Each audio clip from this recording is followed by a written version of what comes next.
people would say, okay, so you have 3 children under the age of 7, and you're a CEO, and you have all these boards and all these, how, like, there's no way that you could have that balance. And it's like, I do. I absolutely do, because I'm intentional about it. Hard work, hard work, that's what they say. Hard work, I earn my pay. Hard work, do it every day. Well, welcome once again to another Work Ethic podcast. I'm sitting here today with Sarah Combs.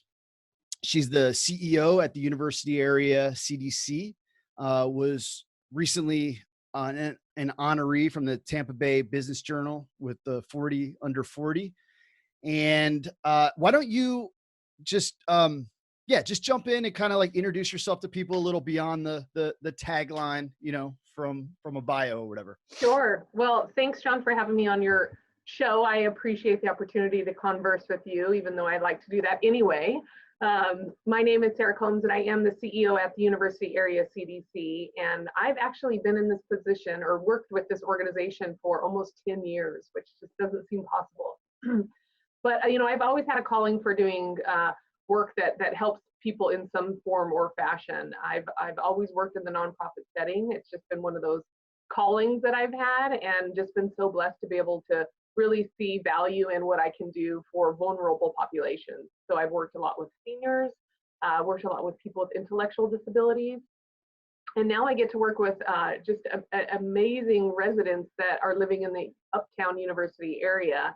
And I say that, my kind of skill set is really looking at how a program or operations functions and trying to improve those efficiencies, whether it be through diversification of funding, through program operations, through partnerships and collaborations, and sustainability. So I think that's kind of my knack that I've developed and been able to, bring to each and every position that I've had, and just been so blessed to be able to, do this work and helping other people. And I think through that, I've truly been able to help myself. So happy to be on your show this morning. Man, thank you. And that's one of the most solid introductions of self. You're like, I was called to this, I've worked in this, and these are things that I bring to the table and have developed myself in. And even just within the intro, I've jotted down some things I want to ask you about. But you use the word calling a couple times. I'm interested in the word choice and what you mean by that. And I imagine, so I want to ask you a question before, like specifically about calling, that may or may not be related. I want to ask you about your earliest years, your earliest memories of when work as a word took on meaning, let's say, in childhood, be it from your parents or your own experience or whatever. Just try to reflect back and remember, like, what are some of your earliest memories of what you came to know as work? Yeah, well, I think for me, I grew up in a really small country town, population 700 in Colorado, known as Dove Creek, Colorado, pinto bean capital of the world. Nice. That was our claim to fame. So, I grew up really poor, but I didn't know that I was poor. And I think that really, really means something to me, because, I think that, poverty doesn't have to define you. My parents were such amazing parents, and it wasn't until I was a little bit older and saw kind of this whole thing of material wealth and understood that we didn't have that. But, I grew up in a small farming community. My dad was a farmer, and we were at a very, very early age instilled, a really strong work ethic, because it wasn't work, it was survival. That's what you do to survive. And I mean it from every point possible. I mean it from, if you don't grow your food, you don't eat. If you don't hunt your food, you don't eat. And so just learning that as a child, that you have to be able to provide for yourself, and doing this isn't a job, isn't a work, it's a way to survive. It's your life.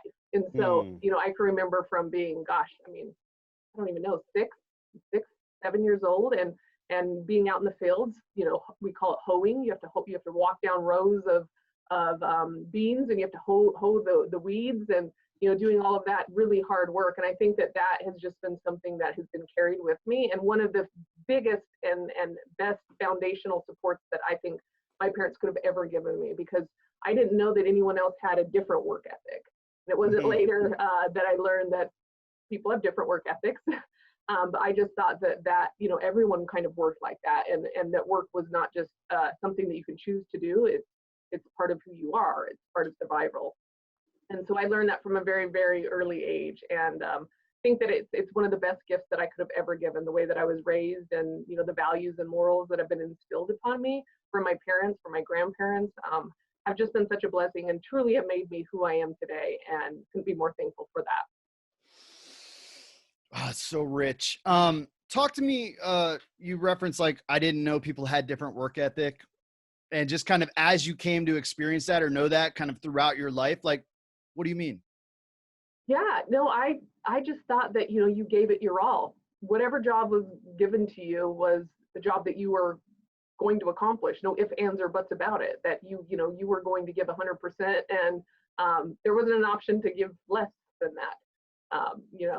That was just something, like I said, that was just instilled in me. So it was something that I have two sisters and a brother, so family, kids, 4 kids, and that's just how we were. It wasn't like I knew any other way. So when I got into the real world, so to speak, I learned that not everyone has this work ethic, and then I began to really value what I had, what I was, my story, and what I was taught at an early age. Because if you weren't given that opportunity, and if you didn't get those values instilled in you, you didn't have that. So it was, for me, I learned that it was really a gift.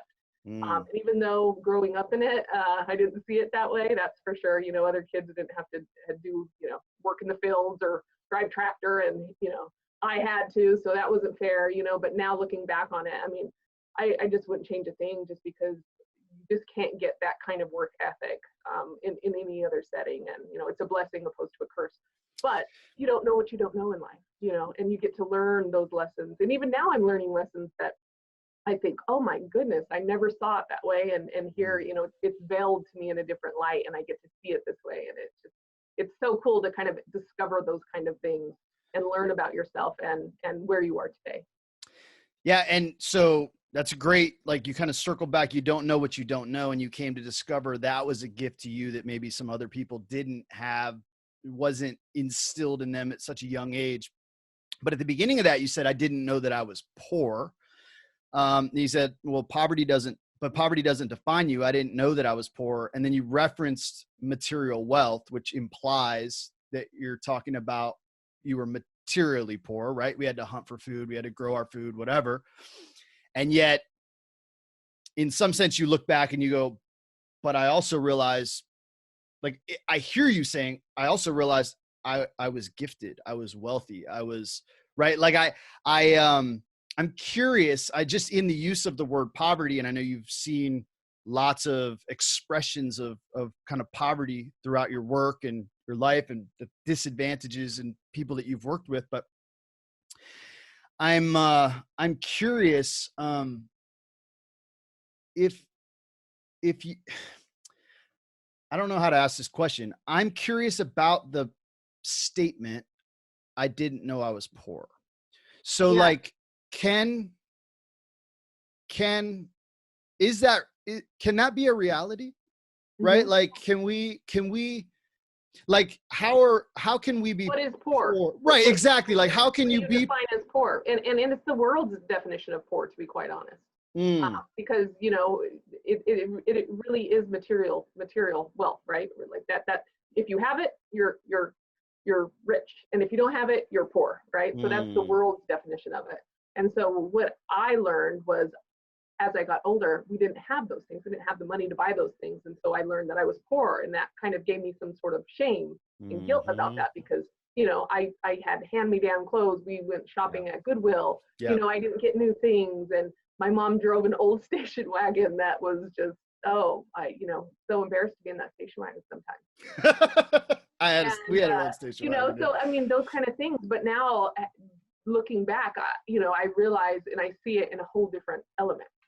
I realize how rich we were, and the value that you place on material things is so different to me now, is absolutely so different to me. And I see it so differently. And I just wish that, we could carry that out more through, especially what's happening right now. I think that people are, COVID-19, people are really having an opportunity to come together as families, because you're socially isolating. You have no choice but to come with each other. And I think for some families, it's proven to be a challenge because they're not used to doing that. And so what I'm praying is that this will be an awakening for, for our culture, and to realize, where do we place our values, and what is important to us, and I'm hoping that this is bringing everyone together in a way that we can really look at those and say, what is important? Family, family is so incredibly important. Faith is so incredibly important. Doing good works for neighbors, really being able to spread that hope and that cheer and that joy to other people in any way possible. These are the things that make me rich. And it's not about material wealth. Yeah, and I understand it's important, right? You got to have a roof over your head. You got to have food to eat. But where you place those values, I think are incredibly different for me now, opposed to, in my younger years and not really understanding what that meant. So when I say poverty doesn't have to define you, I mean that in every sense of the word, because poverty in today's society, if you're poor, you are a downcast, you are looked down upon, and I think that, even if you get into a biblical sense of it, they say, the last will be first and the first will be last. And so I think that, it's an oftentimes like this that you really need to look within and figure out what's important to you. What are your values? What are your beliefs and what's important to you? And then the other things don't matter. It doesn't matter how much you have in your bank account. What is that going to do? How is that helping you now? In terms of that security and safety. And so it's just really been kind of an eye-opening for me, specifically for me during this time, because, I'm just so thankful that where I place my values. Man, it's so good. And I'm really glad I circled back to ask you about that, because I think the youth the picture you painted reminded me of an experience that I had, and just briefly, experience I had when I think when I went to the Philippines was the first time that I really encountered this experience, but I was among extremely materially poor people, but I was overwhelmingly jealous of what I saw there, which was community, family, ingenuity, resourcefulness, not wasting things. Like there was something that I felt that I was poor in the face of, right? And yet I could buy the new phone or get, it's like comparatively, materially, they're the poor people, right? And yet I left feeling very, very poor. And so I'm really glad to kind of circle back to that. I want to start digging into kind of this current experience and this kind of what's happening and what we're reflecting on. But before we get to that, I want to hear how you've come to, so you use the word calling. Talk to me about that. Like, how have you come to understand, like, what is your calling? Like what? Yeah.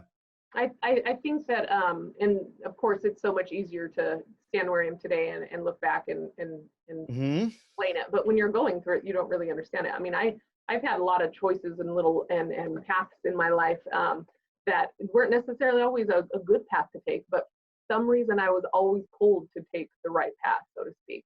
And I think it led me, down a path that I was destined for.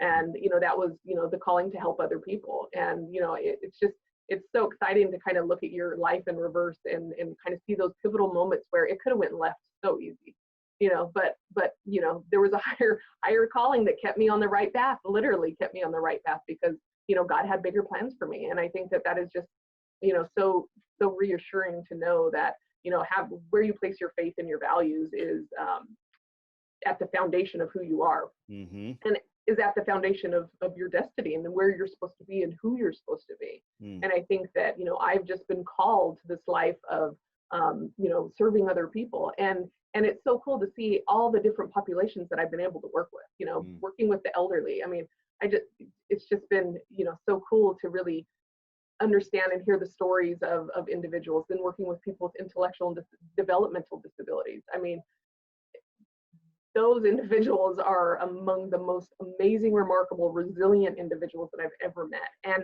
full of joy and hope. I mean, more than any population I think I've ever met. I mean, just amazing smiles, positive attitudes.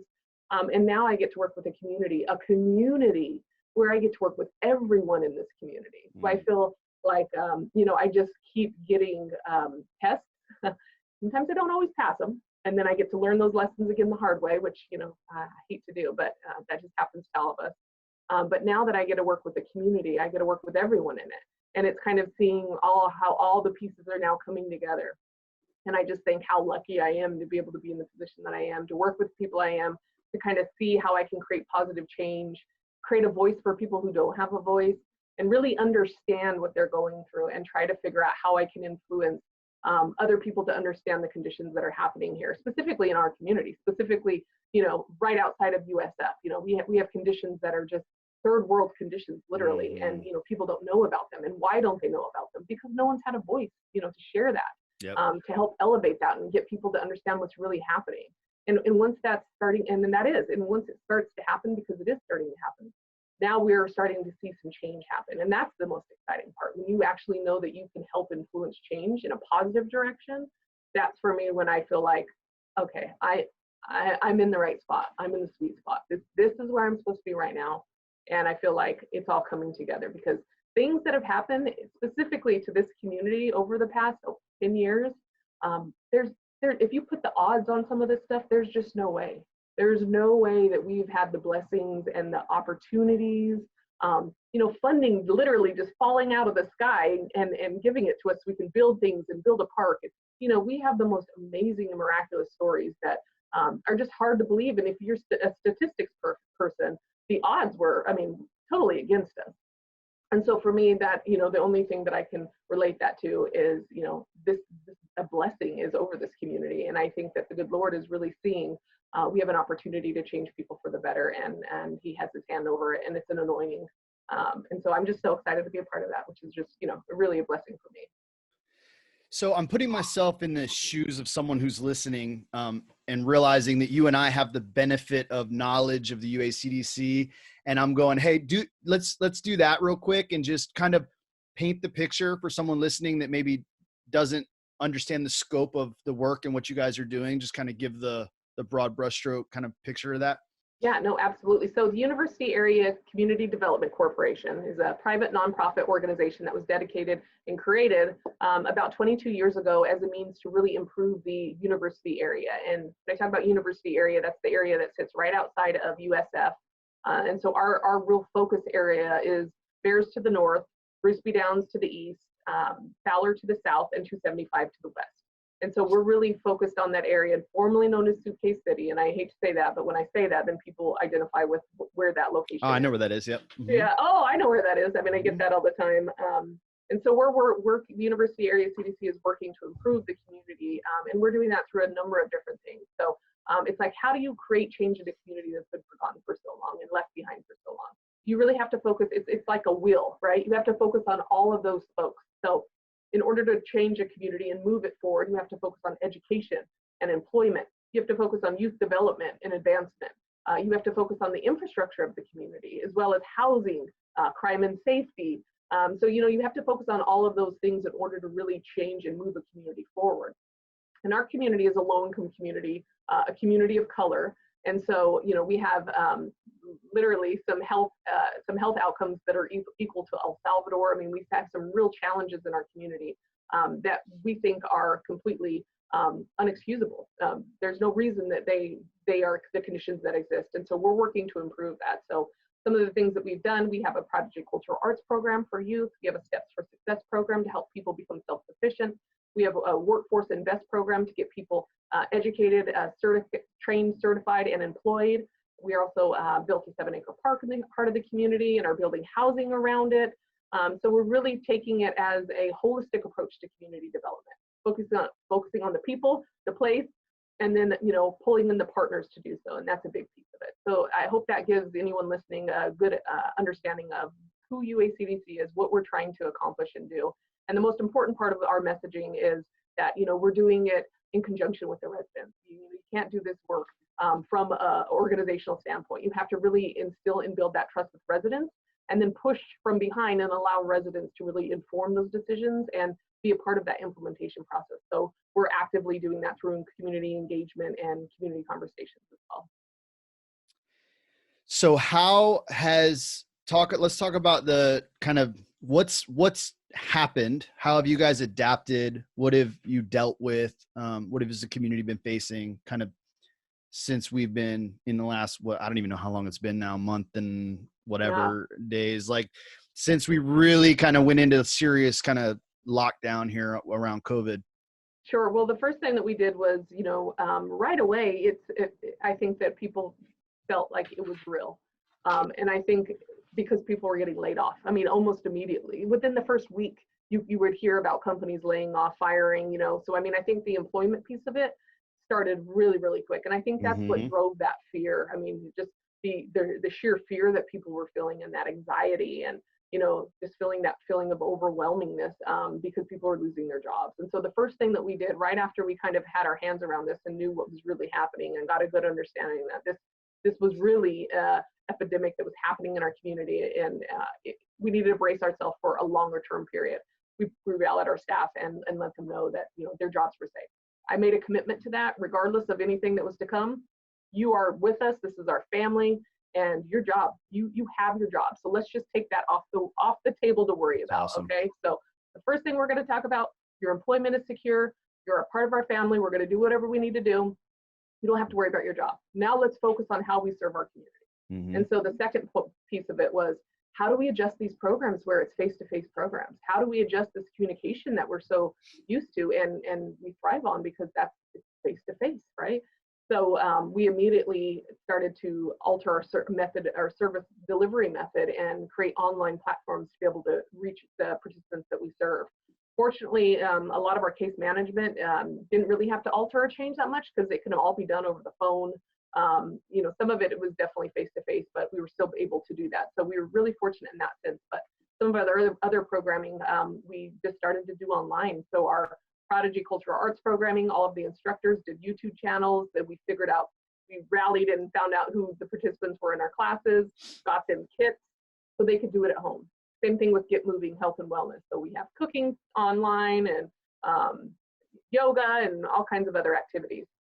The latest one that we launched, which actually launched last night, and this came from a direct response from the community, was a cognitive behavioral therapy class, which we called Coping with Quarantine, because we know when this is all said and done, the mental health and wellness of our community is going to be one of the biggest challenges that we have to overcome, and not just in this community. I mean, it's going to be across the world. People don't know how to deal with these kind of things. And so we launched that last night, and it was overwhelmingly successful. So it was just a therapy class, talk about, and I hate to say therapy, it was just a conversation. Yep. About, what do you do when you're feeling overwhelmed? How do you we wanted to give people tools in their toolkit to be able to feel like they were in control. So if you're feeling overwhelmed, if you're feeling shame, if you're feeling doubt, like, how do you have some things in your toolkit to be able to help you? Taking a walk is super important. Meditating, doing yoga, exercising, making sure you're drinking plenty of water and eating good, healthy foods, just giving them some tips on what you do. For me, I'm a bath girl. I take a bath, I relax, I do some meditation, that's how I release kind of that negative energy. But, we really think it's really important to kind of get that out to the community. So the greatest thing that I want to share real quick was a lot of doom and gloom, right? Everyone's just kind of like, oh, this is terrible, it's the end of the world, whatever. And so I've been really, really pushing, a positive attitude about this, because I think that it's important to find the silver lining in all things. And I truly believe that although this is bad, don't get me wrong, there is good that will come of this. I am sure of it. And we're already starting to see it. So one of the things that we're seeing, which is really cool, is aside from just the most amazing human act of kindness that we're seeing on a regular basis, that just, that's just what really brightens my day. You see someone really going out of their way to help someone and doing it in a way they're not promoting it. They're not doing it to be caught, and I'm catching them, and I'm like, oh, this is it. This is what this is supposed to do. But what we found is, as we alter our service delivery model to be able to bring technology, into the homes and have them be able to do those classes, we're reaching more participants. So in a community, specifically a low-income community, the digital divide has always been great. Families haven't had access to internet. They don't have technology in their homes, a lot of them. What this has done, because the kids are being taught in their homes, they're being issued laptops, they're getting internet. So now we have an opportunity to serve youth and families that we've never been able to serve before, because they've had barriers, transportation barriers, childcare barriers, so they couldn't, their mom, dad couldn't bring them because other little sisters or brothers were in the home or whatnot.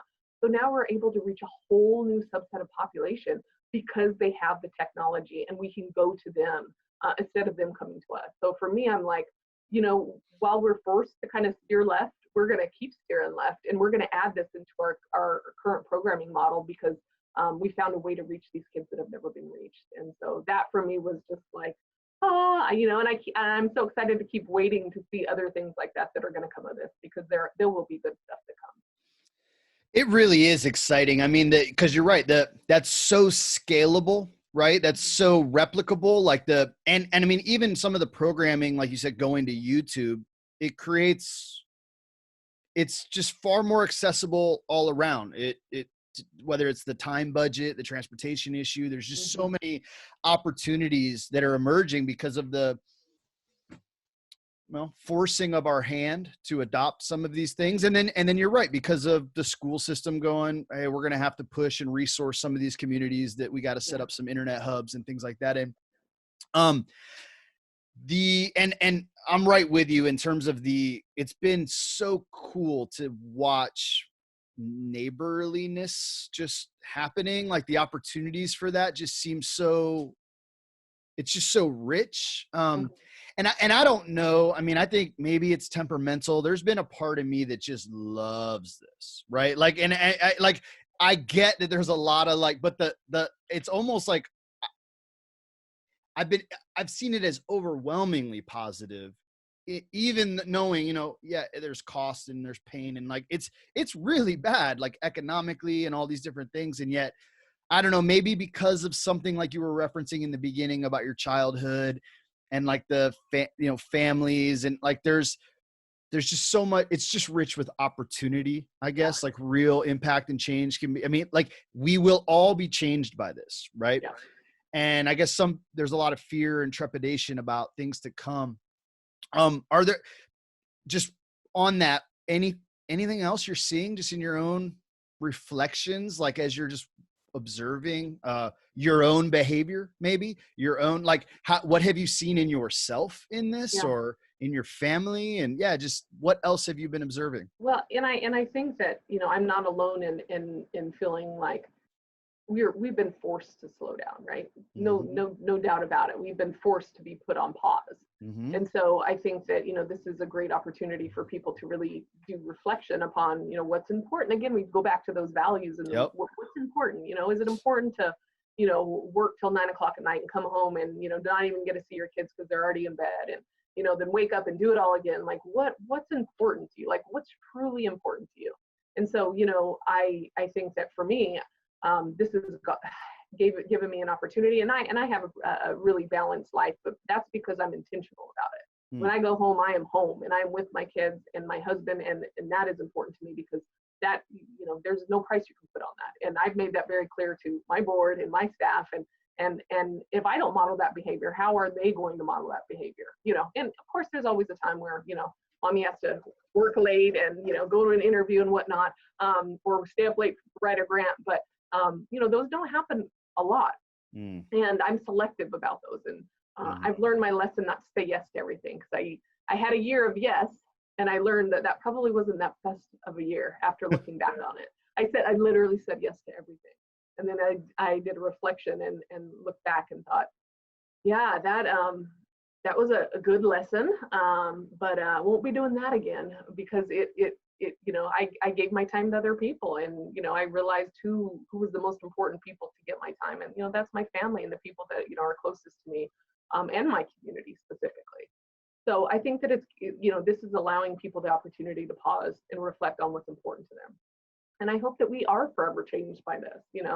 That's, I think, one of my fears, to be quite honest, is business will get back to normal and everyone will get back to normal and just forget about what happened and what we went through together. And I hope that we as a society really do change the way that we see things, and that we place our values on other things, and kind of slow down in terms of the rat race and what's so important, and just try to reflect that not just in our families but in our politics as well. I mean, how lovely would that be if we could really make some change there? I think everyone's kind of just given up with that. I certainly, it's hard for me to really, even be invested in it, because it's just so broken. And so I just pray that maybe this is the opportunity for us to fix that and really focus on humans, one-on-one, and not on who can, give the biggest gift and pay the biggest campaign and, things of that nature. But this is the time for us to really figure out, what are we as a country going to say and set as our standards and whatnot. So, that's what I keep and continue to pray for. And you know what? Even if there are some that go back to the rat race, that's fine. But I think I know that there will be a large, majority of population that will be forever changed by this. And you know what? It might be changed because they had to hit their knees. And sometimes that's not always the worst thing when you're going through it. I think when you get brought to your knees, it's a pretty humbling moment, and it's hard to kind of bounce back up. But when you do, you see life in a different way. And so I'm hoping that this is what this is causing people to have an awakening and to really understand what's important in life, and then act on that, and then not forget it, because I think that's important. I want to ask you about like 400 things you just said, but so go back to this year of yes. So one, I'm intrigued by the idea of a year of something. So you set themes for your years in general? I usually have like a theme or a word or something that I get that I'm like, okay, this is going to be the year of, I love that. This year is the year. Last year was the year of hope. This year is the year of love. So, and the year before was the year of yes, which if you can ask my staff, they did not like the year of yes. And we talk about this openly, so my staff knew it was the year of yes. And they ask me every year, what's the word? We have a staff member, Erica. Erica. She goes around and she gives people. She writes words and people pull them, and so you can pull your word, and that's going to be your word for the year. And I usually meditate and pray on mine, and I tell you what, every time I get the word that I already knew I was going to get. So it's pretty. You pray, you have a word in mind, and you're pulling a word from a hat. Yeah. Interesting. Yeah, it's pretty. It's pretty. I don't need much more confirmation than that. But my year of yes was yes. I'm going to say yes to everything, every opportunity, anything that anyone asks me. Of course, I mean. There's a Jim Carrey movie like this, isn't there? Is there? Oh. Yes, man. Oh, that's right. He says no to everything, and he just repents and says yes to everything. But anyway, don't worry about it. Tell me about your year of yes. I have seen that. So I said yes to everything. So every speaking engagement, every committee, every grant opportunity, every meeting, I said yes to everything. And it almost killed me. So what's the lesson from the year of yes then? Yeah, I think so. I knew it was going to be a hard year to do that, right? But my thought going into it was that I was going to learn a great deal about myself and knowledge as well about all these different things that I was saying yes to, and opportunity. I thought maybe if saying yes to everything would open up new areas of opportunity for the organization and the community and growth and whatnot. But to boil it all down, at the end of the day, after the year of yes, I learned that you have to pick. You can't say yes to everything, but it was a good lesson for me. I learned so many lessons that year. And I think that I truly, to get to the other side, you have to go through it. And so I think there was a reason I did that. But I learned that you have to pick and be selective. And also for me, it's really important that, I don't just choose yes, that I sit back and I think about an option or an opportunity that has came to me and really almost, pray on it, meditate on it, and feel like, is this important for me to take on? Is this something that I should take on? Or is there another direction that I need to go? So not being so fast paced, slowing down, and learning to really think about the opportunities more and figure out what's the best. Because saying yes to everything doesn't mean that I just say yes to everything. Guess who else gets to say yes to everything? My staff, my husband, my kids, they're all on this train now too. And so I think that the year of yes, it sounded good, and it did give us some opportunities, but I think it was also a little bit selfish at looking back on it, because I didn't realize all the other people that would have to say yes as well. So I wouldn't change it just because of the things I learned, but I certainly wouldn't do yes again. And last year was my year of no. Said no to everything. I thought it Well, was I your year of tried. hope. Yeah, it was my year of hope and my year of no. But my staff gave me the year of no. That one was one of I picked. Like They gave that to me. as an assignment. Yeah. Well, it brings up an interesting thing. So you said you have a balanced life because you're intentional about that, right? And somehow that was, you're making decisions. As you talked about your calling, you said like there was something that always kept me on the path, but I had all of these moments that I could have gone another way. Yeah. These are decisions that we make, right? And decision making, the role of the will, I guess, is something that I'm extremely fascinated with, interested in, whatever. And, along the way, you're like, I hope this helps us see what's important and what matters. Like what you're aiming at helps guide maybe our decision making, right? But I've been really fascinated since I learned this. Just I'm into like geeky kind of etymological things, like the meaning of words or whatever.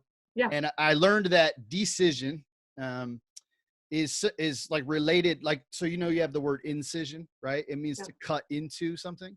And then decision is like to cut off, right? So when you say no to that road, you say or you say yes to this road, you say no to that road. And every yes is a million no's, right? You said yes to marrying your husband and you said no to every other option, right? You said yes to taking this job and then you said no to the other opportunities. So, and it's interesting to think about saying, I'm just going to say yes, without it's like we need the filtration of values and I don't know, I guess I thought it really kind of highlights, I guess brings back to the statement, like, I'm intentional, right? I'm intentional about what I'm doing. It seems like even having a theme to the year is an intentionality. I'm going to try something. I'm going to learn something. I'm going to experiment with something. I'm curious, as you were talking about your upbringing and you're like, well, okay, let's see if I can tie this together. Because as you were painting the picture, you're like, work wasn't, let me see, I wrote something down here. Like there was like survival. It was just what you did. Like you had to work. It's your life. Right. But then come to now, it's like, well, I'm very intentional about this balance.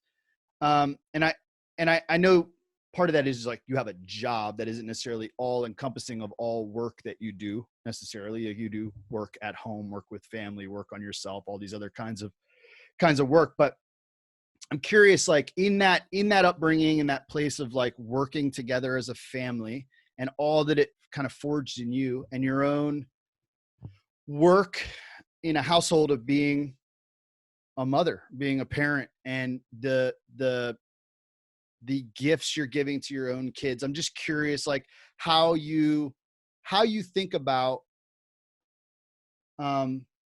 these values in the work of like bringing up young little humans, which I don't have the privilege of doing right now, but I'm just fascinated with that. And like, I can feel the weight of the responsibility that comes with that. Yeah.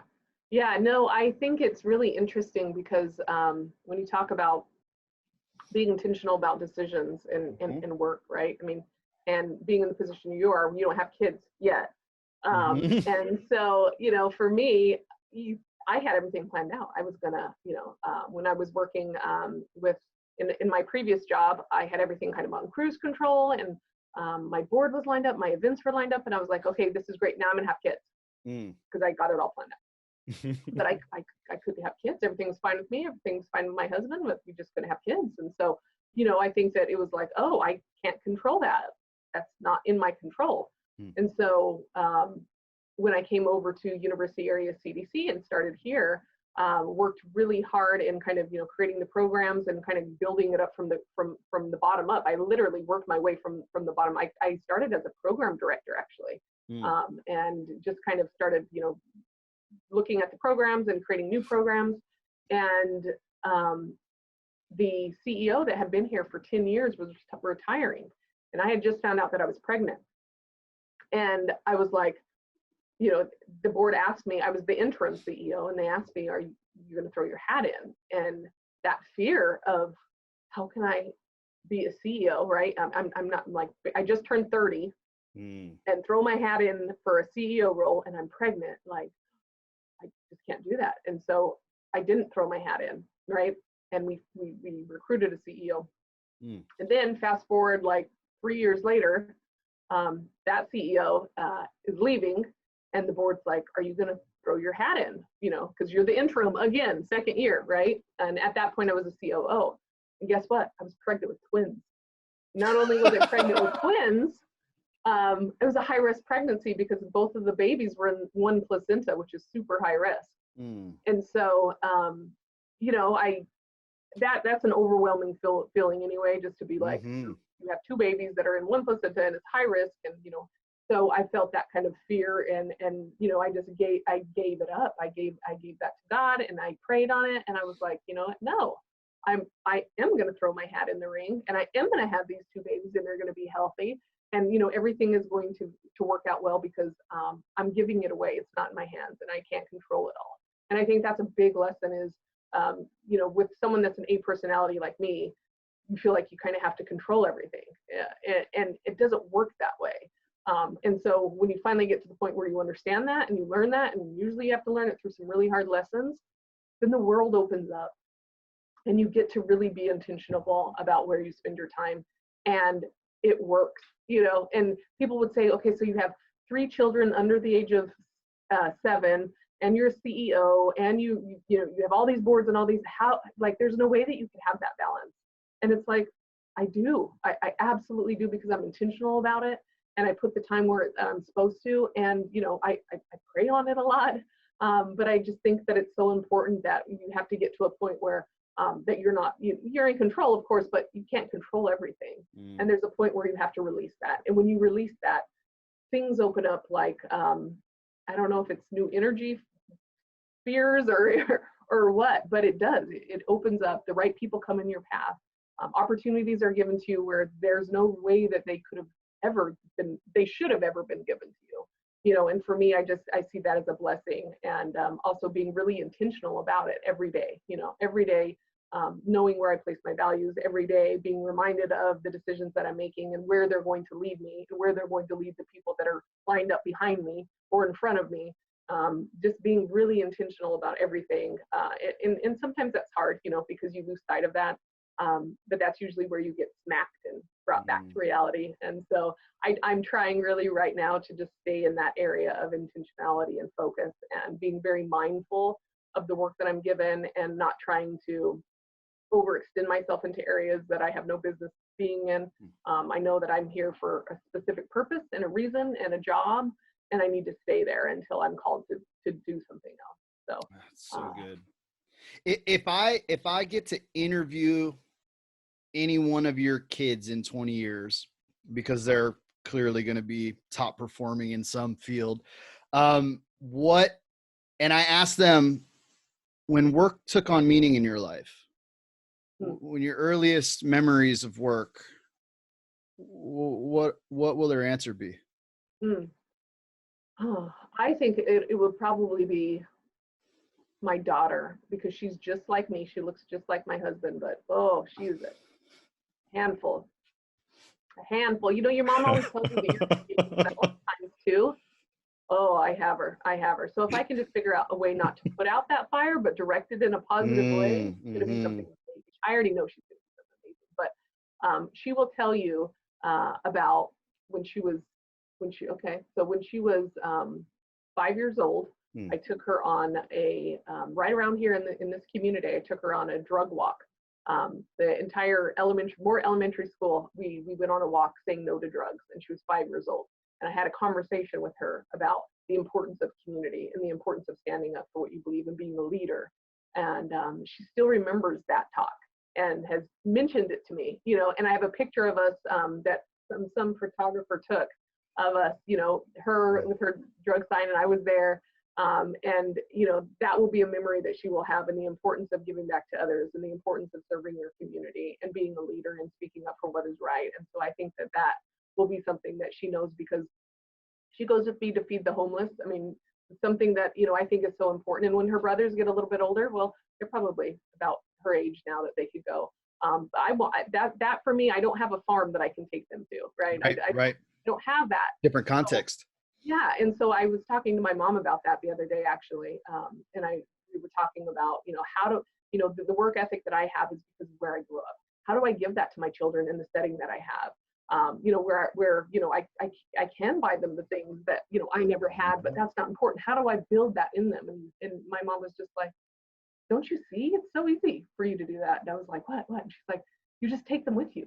You take them with you where you go. You take them with you to learn and to meet, other individuals. And so I've been doing that with my daughter, and I hope to do that with my son, so they can understand the importance of it. And we talk about it every night. And I share with them the stories that I had. They say, hey, Mommy, how was your day? Well, we have a thing around the dinner table. Tell me something good about your day and tell me something bad. And when it's my turn, I tell them something really good, and then I tell them something really bad. I tell them about, the mom that has a child and is pregnant and doesn't have a place to live and doesn't have any food, and mommy had to work with her today, and that made mommy really sad, because I don't think anyone should have to go without food. And think about, if you were that little boy, how would you feel? So I mean, sharing my stories are so incredibly important, because they need to learn that empathy, and most importantly, understand how incredibly fortunate they are, and then how they have a responsibility. Too much that is given, much is expected. And I expect a lot out of my children because of the opportunities that they have. And I hope that they continue to pass that on as they grow up. I love you. So, okay. We don't have a lot of time, so I want to get to a couple questions. Well, one, at several points you've mentioned, I pray on it. Faith is super important. Use some lines that are clearly references to scripture. I want to give you a chance to maybe just speak directly to that. Kind of what is it you're referring to? Clearly there's some fundamental place of faith in your life. Yeah, no, I absolutely, I'm just so thankful. And I think that, when I get on, I have opportunity to have interviews like this and be in positions where I get exposure. I think it's so important to be able to mention how important God is. I mean that for me is the foundation of who I am. And I think oftentimes in society, specifically now, that it's like you can't mention it, and I do. I try to weave it into every written article, every public speaking event. I will mention something, because, and when I do that, I always have someone that comes up to me afterwards and says, I am so happy that you said that, because that resonated with me and I needed to hear that, and so I just think it's so important that, we as believers, we talk about it, and I'm proud about it, because you know what, there's only goodness that comes from it. And for me, it's the foundation of my strength. It's the foundation of who I am. And it's the reason that I'm able to be, the success that I am right now in this community, is because, I have favor. And that's because I'm being very intentional about who it's going to. It's not me. The good Lord is working through me for sure. But it's not me. I'm pretty good at my job, right? But I'm not this good. And that's why I tell my staff all the time, I'm pretty good, but when we get like $1 million in here, and we, these kind of things that just fall from the sky, literally, they're like, how did you do that? That's what people will say. And I say, it's not me. It's not me. You thank the good Lord, because it is not me. He's working through me, clearly. And it's so cool to be able to see that every single day. There's something that happens like that every single day. Yep. And so, for me, it's just a joy to be able to see that work, and be able to know that it's so real.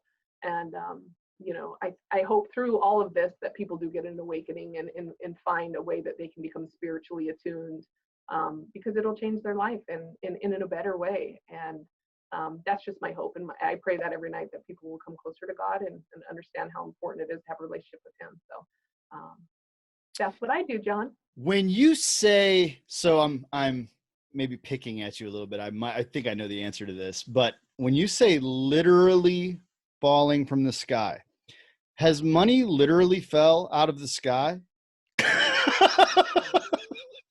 No, no.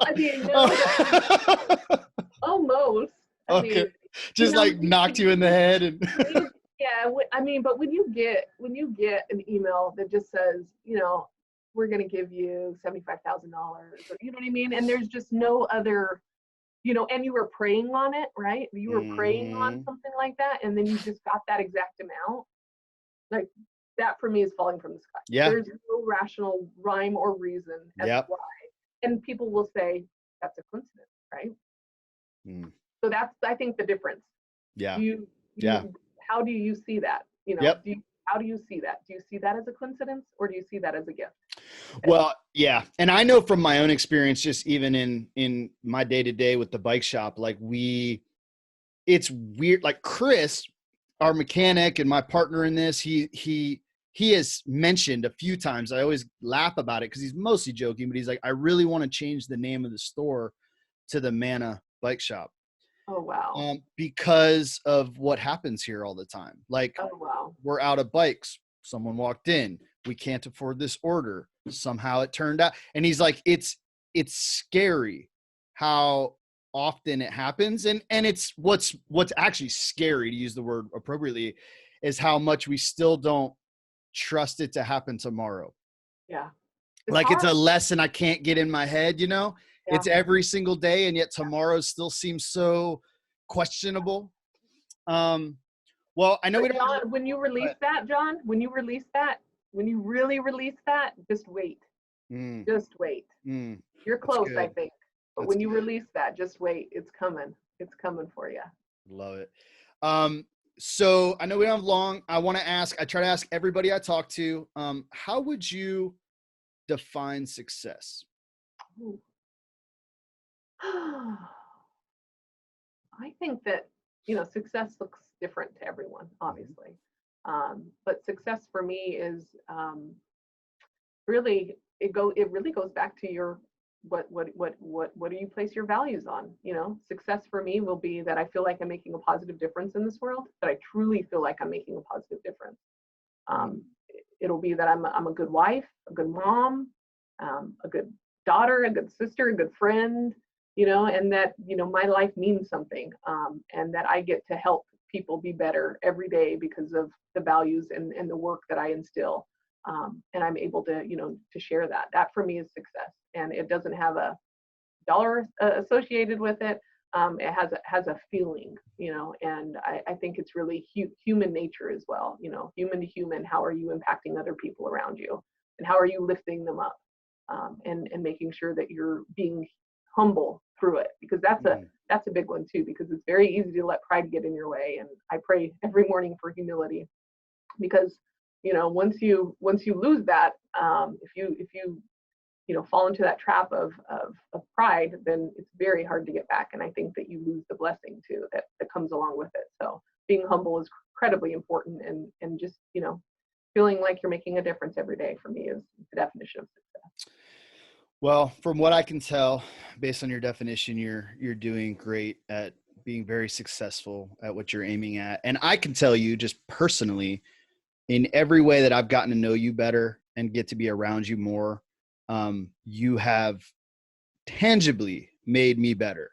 I seriously look up to you and appreciate your strength and your leadership and your work and your work at being a good leader and neighbor and friend. And good job. And thank you. Well, thank you, John. I appreciate you, and I appreciate you being on our board. I'm so excited to have you on our board. And I'm just so excited to see your journey, because it's so bright, and I can just see it. And I tell our CFO Rob a lot, and I'm just like, what's that John Dangler up to? Because his time is coming. I feel it. It's something that not a lot of people I feel it so strongly about, but I feel it about you, John. And I'm just so excited to see how your journey progresses and where it's going to take you. Me too. It's been quite exciting. Yeah. Is there, before we kind of jump off, is there anything for those that are listening, just in terms of like ways to connect, support, things you want to point people to?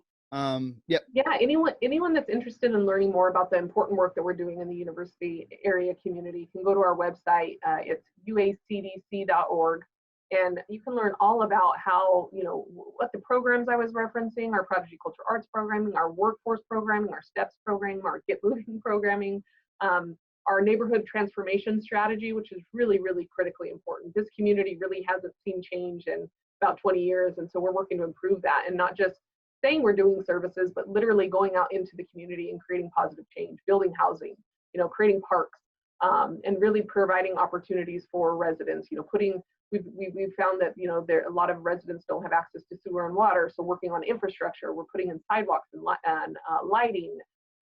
So there's remarkable change being done in your community. Just steps away from USF, steps away from Tampa Palms and Avila. There's opportunities where you don't have to come out of your community to really help your community. And I think that once more people know what's happening here, more people will want to be a part of it, and that's how change will grow and opportunities will be given to so many more people, is once we get more people involved. And we're seeing it now that people are learning about who we are. People want to get involved, and that's how change is starting to happen at a faster pace. So just exciting to kind of spread the message and spread the information to see how people want to get engaged and involved. And then you can use the contact button to contact us, and we'll find out whatever interests you have and pair you up, and we'll ask you to hold on tight. It's going to be a ride. That's awesome. And I'm assuming there's a place to give financially on that website as well. Absolutely. Of course. Absolutely. 90 cents of every dollar that we raise and goes directly into the community. So we have a 10% admin rate, which is, one of the best. That's and awesome. It shows directly that, that funding is going directly into the community, to provide services and to provide community development. So, we run this organization like a well-oiled business. And it's important how we steward our dollars. So, we have our financial reports on there as well. And of course, we would love to be able to engage with you and take your money. But most importantly, we want your time, because once you dedicate your time, you get connected to what we're doing. And that for me is so much more beneficial than money, because the way that you connect with the community and can start to see change, you work directly with a mother or, a gentleman or a kid or a youth. I mean, you will forever leave a fingerprint, on them and help them guide and be directed into the path that they're going to be. So for me, just the engagement piece is so incredibly important, and what you'll get out of it is even more important, I think. That's beautiful. Well, we've reached our time. Thank you so much for taking some time to do this. I know you got a big day ahead of you. I'll let you get to it. Really appreciate you. Thank you, John. I really appreciate the opportunity and had a great morning chat. I can't believe it's already been an hour. Jeez. That time flies. Seriously flies. That's crazy. So I'll ask you my other 55 questions when we hang out sometime soon. How's everything else going though? Everything else is going good? Yeah. No, I mean, things are great. And, so we quickly, for us, the bike shop has been very busy. The whole world wants bikes. There's an article I just saw, a headline from The Guardian, "The bikes are the new toilet paper." I got a kick out of, because I was joking all week that our racks look like the toilet paper aisle. Like we couldn't keep up. And part of it is the demand, both from, whether it's people on the street, people that use buses are like, I don't want to get on that bus right now. That's a terrible idea. Or middle-class people that are shut in their houses going, I need a way to exercise that I can do alone. Like, I got to have some way to go outside. And so the whole world wants to get on bikes. The roads are empty. It's the safest time to ride. The weather's great. And so, but we also have not allowed any volunteers to come. So we have the store, we're still open. We have the store roped off. No one can come in. But we're meeting people at the front, sterilizing every bike that comes in, all gloved up, masked up and everything, but doing repairs quite a bit. Actually, everyone's digging out their old bikes, going, here, get it rideable. We've been super busy, and we're on a super small team right now, because it's just the few of us trying to hold it down. So it's been a lot to keep up with, and we would, with a bigger bandwidth, we would do better, but it's been really exciting. And then our food distributions, we didn't miss a beat. We've still been doing all of those. We do 10 grocery distributions every month, and those are still happening.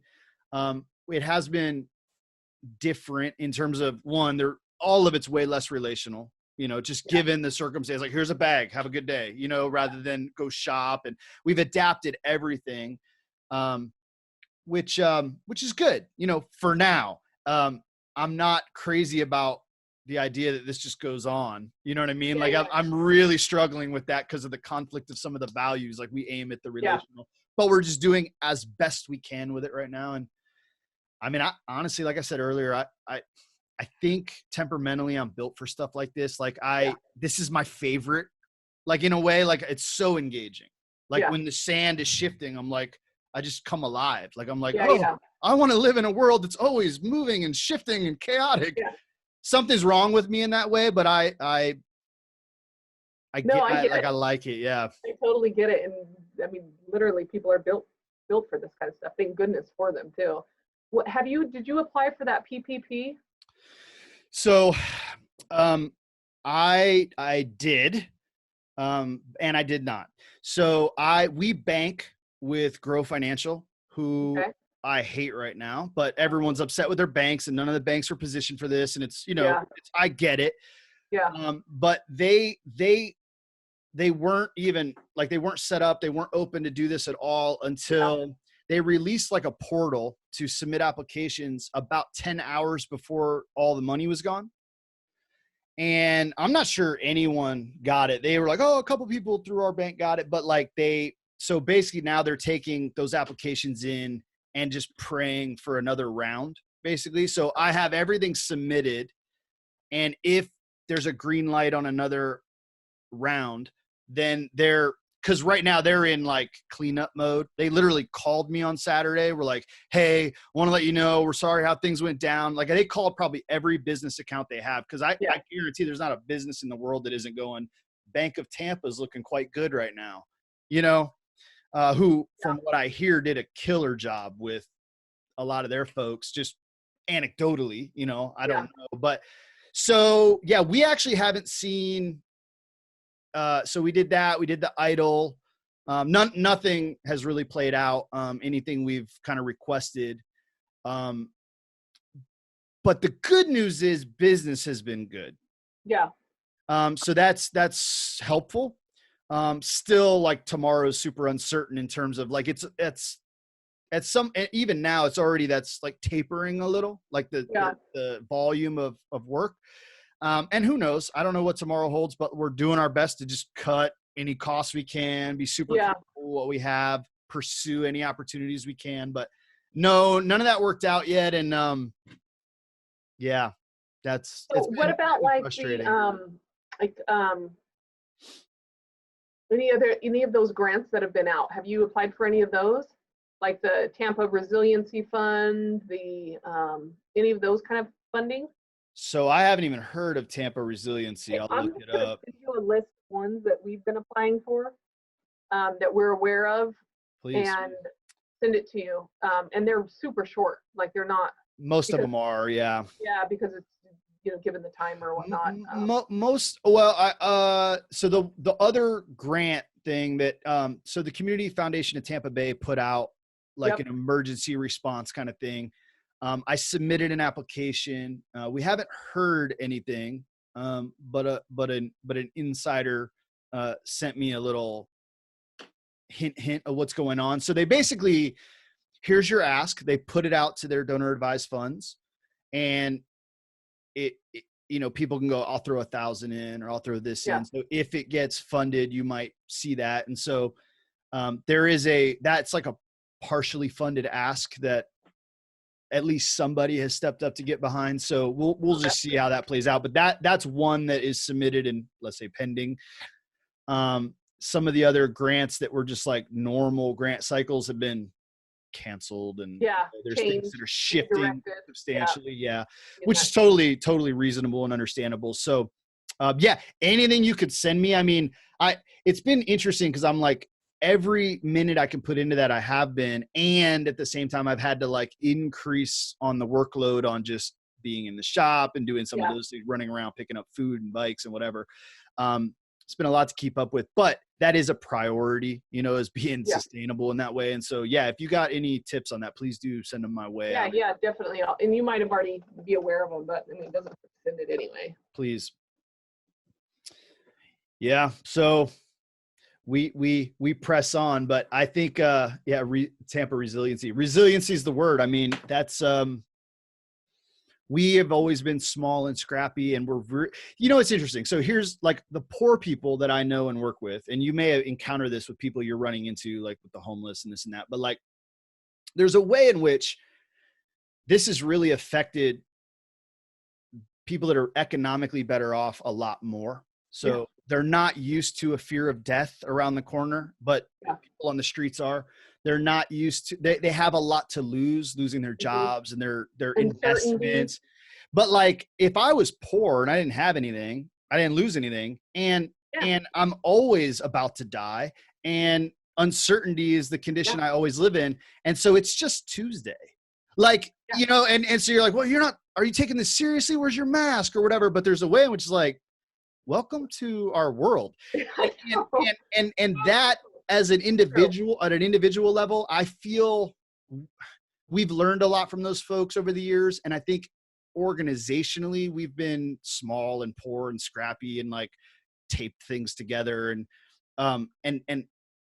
in that sense, like, you know, we're okay because we're used to being poor in that way. And so far so good with that. No, I think you're spot on when you talk about who this is affecting. And I think that's intentional. It's affecting the people the people that need to reorganize their priorities. You know, you referenced scripture a few times, and there's this interesting idea that every mountain will be brought low and every valley will be raised up. And there seems to be a global leveling happening. And even if it isn't the final leveling, it is an indication of things to come. And it is super hopeful. Yeah, definitely. Yeah. That's what I see as well. Yeah. Yeah. And that's why I feel so hopeful in all of this, just because I mean, terrible. I don't want to say like, I'm glad this is happening, but what it's causing people to go through and the change that people are seeing, I think is so needed. And I just hope that continues and that we don't just get back to normal. It's like, oh, there is more to this life, and I'm going to look at that person on the street differently. And, you know, well, the pause, the forced upon us pause, has brought us to a place where there's a real decision to be made. So it made what was habitual conscious, and what you did every day that you mindlessly did, whether it was cultural, habitual, whatever, all of a sudden it's been halted. And it's, you know, just like if you fast and you realize you walk to the refrigerator all the time, like you see the behavior now. And so whether or not we had a decision that we knew about, you know, we can argue about, but right now it's crystal clear. Like we get to decide individually, communally, societally. We're at a crossroads here, you know? And I do get scared hearing like when things get back to normal, because I'm like, normal wasn't that tight. No, normal. Right. I don't want to go back. Through this, I'm seeing people change. I mean, better. So, I mean, I'm hoping that we don't go back to normal, that we, you know, it's a rebirth. You know, it's something new that's shaped and formed through this, and that people will, you know, just take it a little bit, you know, life a little bit differently. But we can all hope and dream. Well, and do what you can to leverage your leadership and influence right now, because you've got it. So we'll push for it.